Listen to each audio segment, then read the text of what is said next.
Mesdames, Messieurs, peuple congolais, Sassou Nguesso et sa France-Afrique de Total risquent de mettre de nouveau le Congo à feu et à sang.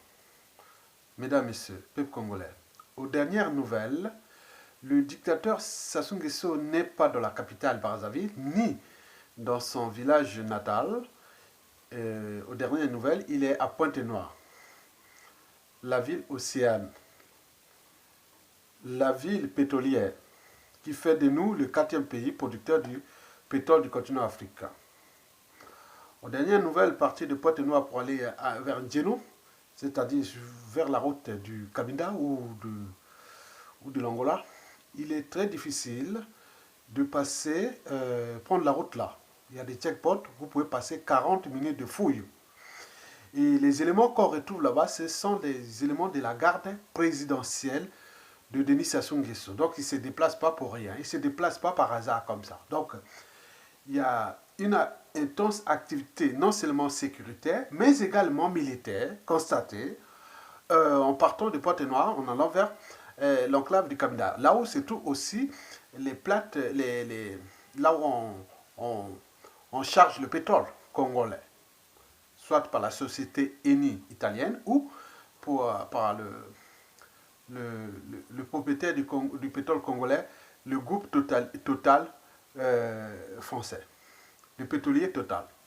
Et donc on nous signale que Sassou Nguesso dormirait donc au large de Pointe-Noire sur les plateformes là-bas. Et pourquoi on le protège? Et donc pourquoi a-t-il fui non seulement la capitale, mais également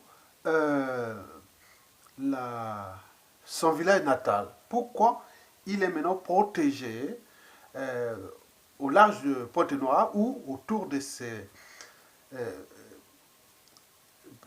plateformes d'exploitation du pétrole congolais?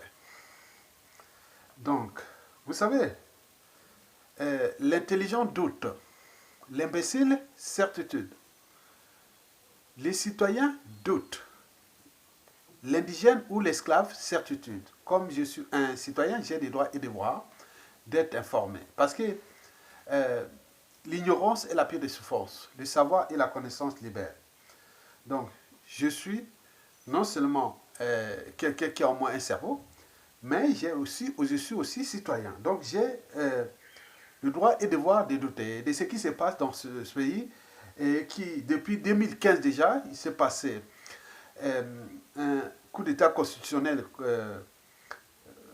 validé par la France-Afrique pour soutenir Sassou Nguesso, puis le hold-up électoral de 2016 qui aboutit à l'arrestation et l'emprisonnement et condamnation du président élu Jean-Marie Michel Mokoko. Et depuis 2016 à nos jours, c'est-à-dire en 2020, nous sommes passés d'une crise déjà constitutionnelle à la crise sociopolitique, puis elle a engendré la crise socio-économique et humanitaire actuelle. Et le pays qui aujourd'hui est déjà surendetté, n'est pour rien, ruiné, qui est déjà une poudrière. Et donc, dans tous les cas, le dictateur et sa force Afrique ont échoué au cours de ces dernières années. Mais que se passe-t-il désormais à Pointe-Noire? Pourquoi cette intense activité de sécurité et aussi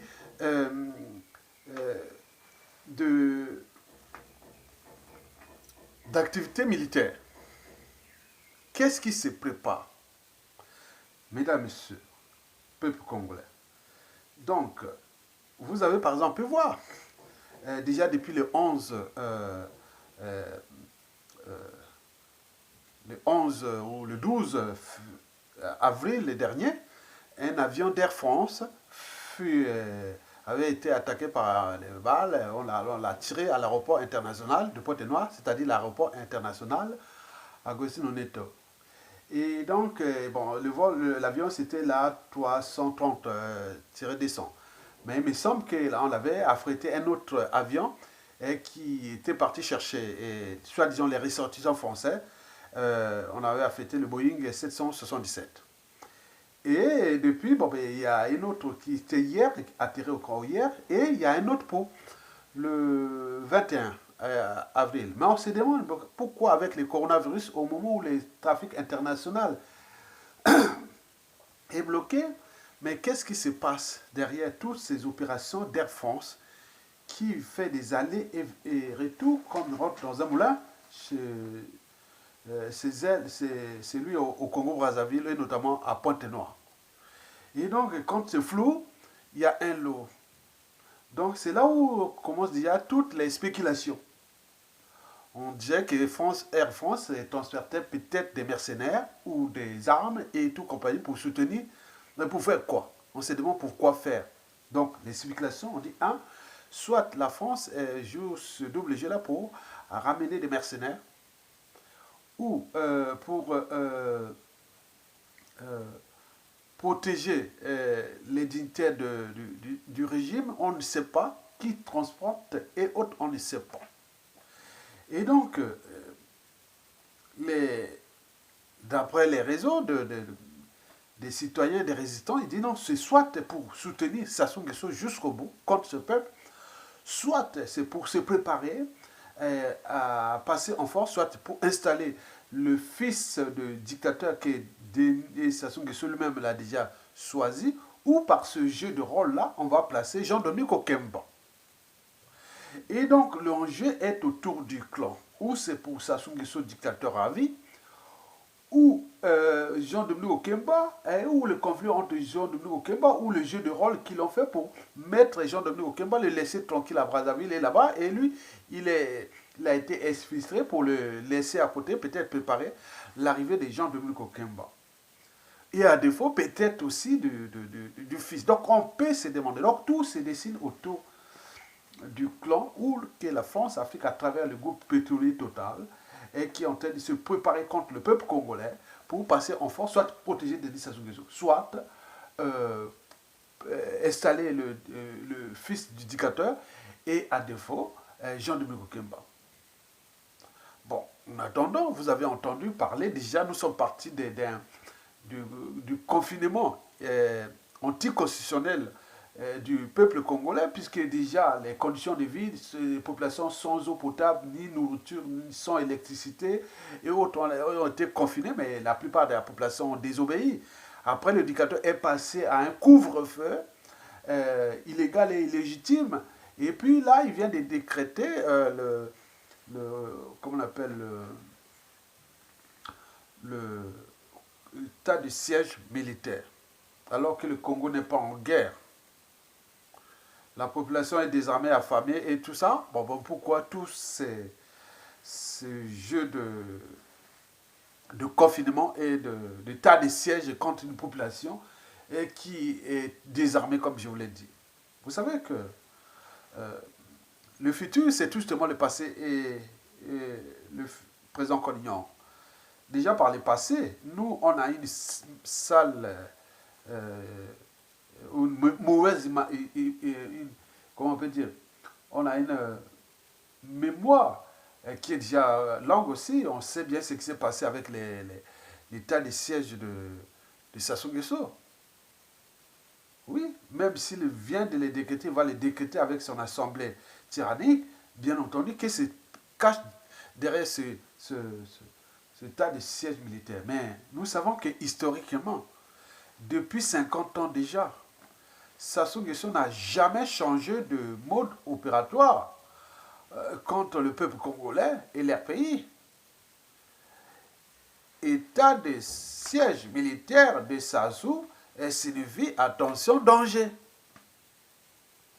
Ça signifie récurrence des périodes sombres France-Afrique au Congo, Brazzaville de 1977 à 1979 et puis de 1997 à 2000.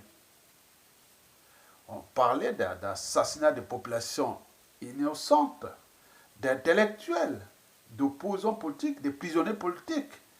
N'oublions pas les coups d'État France-Afrique. Est-ce que, comme le système France-Afrique et Sassou Nguesso n'est pas aménageable, est-ce qu'ils sont en train de refaire les mêmes coups contre ce peuple, contre ce pays? Un pays qui est au bout de l'explosion. Mais c'est tout le questionnement. Que veulent-ils faire dans ce pays qui l'ont ruiné et détruit? Mesdames, Messieurs, peuple congolais, le futur, c'est justement le passé et le présent qu'on ignore. Je ne suis pas ni Dieu ni prophète, mais je ne suis qu'un citoyen, un individu qui a au moins un cerveau, une âme et une conscience, qui observe, qui connaît bien la situation de ce pays, c'est mon pays, qui voit la géopolitique, la géostratégie, a étudié aussi la France-Afrique, vit en France, et tout ça. Quand on regarde ça, je vous dis que, au vu de la situation, préparez-vous individuellement et collectivement. Le risque de chaos est réel. Le pays là reste d'être de nouveau à feu et à sang. Et pourquoi? Parce qu'il y a d'un côté, sachant que la France-Afrique, ils sont motivés, ils sont déterminés à passer en force. Ou soit Sassou Dictateur à vie, ou Denis Christelle Sassou Nguesso, ou Jean-Denis Kokemba, ou les jeux dans le clan. Il y a quelque chose qui se dessine. Mais le problème qu'ils ont, parce que là, c'est quand même 92% de la population civile, politique et militaire. Et donc, on voit ça comme une injustice, comme de l'oppression, et autres qui n'avaient plus supporté comme ça, que le Congo n'est plus seul. Et que le Congo, il y a aussi des nations, des réseaux. Tu dis non, on ne peut pas continuer à laisser Sassou Nguesso et son pétrolier total et la France-Afrique, on a abusé d'un peuple comme ça, où une génération, où des jeunes n'ont plus de rêves, ni de lendemain à construire, encore moins de futur à édifier, pour soutenir un seul individu sous prétexte que s'il quitte le pouvoir, la France va perdre son rang ou son influence au Congo, dans la CEMAC ou dans la zone équatoriale, où tout qu'on met tous les bouchées d'eau pour soutenir un monsieur qui a déjà surendetté son pays, ruiné ce pays, qui est déjà en cessation de paiement, qui est déjà en faillite. Et donc, qu'est-ce qu'ils veulent faire en fait? Qu'est-ce qu'ils cherchent derrière tout ça? Donc, je vous répète, je rappelle que quand c'est flou, c'est qu'il y a un loup. Donc, le pays à feu et à sang, parce que je vous dis que Pointe-Noire, Brazzaville, tout le sud risque d'être à feu et à sang. Parce que les gens disent non. Cette fois-ci, s'ils essaient encore de faire leur truc, on met tout à feu. On brûle tout. Ce n'est pas le problème. On le brûle. Et étant donné que, bon, les victimes des Sassou, oui, des règlements militaires et politiques dans le nord aussi, dans tout ça, il peut arriver une situation incontrôlable. Donc, je ne sais pas ce qui se décide, parce que si la France fait l'erreur de maintenir Sassou Nguesso là au pouvoir, ou chercher à remplacer Saint-Paul ou Saint-Pierre par Saint-Paul, et que Saint-Paul là sera dans le clan, et c'est un risque absolu. Ou placer un autre pion, ça sera un risque absolu. Nous avons la situation, nous avons le peuple s'est exprimé en 2016. Et nous voulons que Sassou Nguesso et son système dégagent. Et que nous rentrons dans une période de transition consensuelle. Mais qu'est-ce qui se pose problème? Mais il me semble que ce n'est pas dans la tête de Sassou et de ses donneurs d'ordre. Donc ils ont leur plan, et le peuple aussi ses plans. Donc, peuple congolais, préparez-vous que nous allons peut-être vivre dans ce pays une période, une troisième période sombre, comme on dit, jamais 203. Parce qu'il s'est passé en 1977-79, on en connaît l'histoire. Et puis en 97 à 2000, comme jamais 203, bon, il va arriver peut-être un autre dame, ils vont peut-être mettre encore ce pays à faire à son, comme les gens sont préparés. Cette fois-ci, ils ne vont pas se laisser faire. Cette fois-ci, on ne va pas se laisser faire. Il y aura les appels qui seront appelés à toutes les familles du nord au sud, de l'est à l'ouest, qui veulent défendre ce pays. Que vous soyez civil, politique et militaire, préparez-vous, parce que les autres sont déjà préparés. Ils ramènent peut-être leurs mercenaires, nous allons trouver les stratégies et pour se battre contre ces individus qui sont venus là. Et pour tous ceux qui, d'après les raisons, ben, on pourra faire intervenir d'autres puissances économiques pour se battre ensemble, parce que la France a choisi Sassou Nguesso. Non, je ne pense pas qu'il puisse prendre cette erreur-là en 21e siècle. Et dans un pays qui, historiquement, s'est passé des drames. Et qui est le sud du Congo qui s'est maintenant uni, qui dit on ne se laissera plus se faire avoir par Sassou Nguesso, sa France-Afrique, qui nous massacre tous, mais il restera toujours un Congolais. Et ce Congolais, demain-là, il rendra aussi la monnaie. Et donc préparez-vous à faire passer le message, et que Sassou, il y a une situation qui est tendue, Et que nous, au niveau du réseau, on s'est dit que la France veut changer Saint-Pierre pour placer Saint-Paul. Mais quel est ce Saint-Paul? Est-ce que c'est le fils de Sassou Nguesso? Est-ce que c'est Jean-Dominique Okemba? Ou est-ce que c'est un autre individu qu'il veut placer? Est-ce que, bon, pourquoi ils ont oublié Mokoko? Et je ne dis pas que pensent les Makwa et tous ces partisans de Mokoko et le peuple congolais. Donc nous sommes là dans une situation qui va se terminer dans une situation compliquée et que je ne vais pas encore alimenter les tensions, mais il me semble que les gens sont en train de se préparer contre nous, peuple congolais.